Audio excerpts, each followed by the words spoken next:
Sci fi, mystery, time travel movies അല്ലെങ്കിൽ series ഇഷ്ടപ്പെടുന്നവരാണോ നിങ്ങൾ? ലൈഫിൽ ഒരിക്കലെങ്കിലും കണ്ടിരിക്കേണ്ട ഒരു ഐറ്റം തന്നെയാണിത്.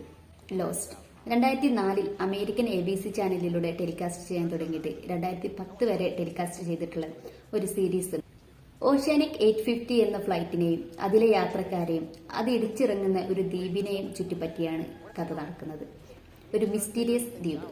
ഓരോ എപ്പിസോഡ് കഴിയുമ്പോഴും അടുത്തതെന്ത് എന്നുള്ള ഒരു ക്യൂരിയോസിറ്റി. ഈ കഴിഞ്ഞ സെപ്റ്റംബർ 22 21th ആനിവേഴ്സറിക്ക് ഞാൻ 2ാം തവണയാണ് ഇത് കുത്തിർന്ന് കാണുന്നത്. അത്രക്കും അഡിക്റ്റ് ആയി പോയിട്ടുള്ള ഒരു ഐറ്റം. ജാക്ക്, സോയർ, കേറ്റ്, ലോക്ക്, ഹേളി, ജിൻ, സൺ തുടങ്ങിയ ഒട്ടേറെ കഥാപാത്രങ്ങൾ. അവരൊക്കെ ആണെങ്കിലോ ഈ വെറുത്ത് ഇഷ്ടപ്പെട്ടു എന്ന് പറഞ്ഞ പോലത്തെ. ഇതിന്റെ മലയാളം എക്സ്പ്ലനേഷൻ യൂട്യൂബിൽ അവൈലബിൾ ആണ്. കണ്ടവരുണ്ടെങ്കിൽ ജസ്റ്റ് ഒന്ന് കമന്റ് ചെയ്യുക, ഈ തള്ളിന് മാത്രം സംഭവം ഉണ്ടോ എന്ന്. അല്ലാത്തവർ എത്രയും പെട്ടെന്ന് കാണാം. ഇതിന്റെ ഫുൾ സീസൺ ടെലഗ്രാമിൽ അവൈലബിൾ ആണ്.